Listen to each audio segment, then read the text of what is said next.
Zalia Chilich and her husband bought a taxi licence 3.5 years ago for $525,000. But when new reforms to the taxi industry were passed into Parliament, Zalia's life changed. We're looking at that we're going to have to sell our home because no one will buy the licence. With a mortgage already on the home and a daughter in primary school, Zalia's at breaking point. Repaying the bank about $500,000 and we're basically barely keeping our heads above water. Nick has been a taxi driver for 30 years and feels the same way. It looks like we're going to have to keep working extra.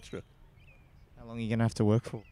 Looks like we'll be going into the 70s. Nick and Zalia have banded together with others to form the Victorian Taxi Families Group. They want to rethink of the reforms, a message delivered with a large demonstration inside the Transport Minister's office building. The important thing licence holders want is good value for money, but at least one bank places the value of cabs like this one at nil. In a widespread review, Professor Alan Fells made 139 recommendations to improve the industry. His key reforms were for better qualified drivers and more competition.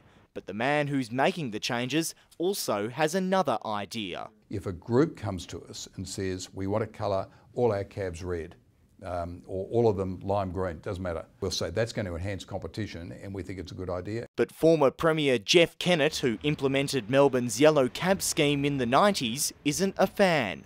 If you're going to end up with many colours here again, you're not going to be able to distinguish one car from another. The Transport Minister, Terry Mulder, disagrees. Things move on. I think everything moves on and ideas change. Graham Samuel says Victorians will be surprised with how quick they'll notice a difference when in the seat of a cab. Simon Love, NewsLine.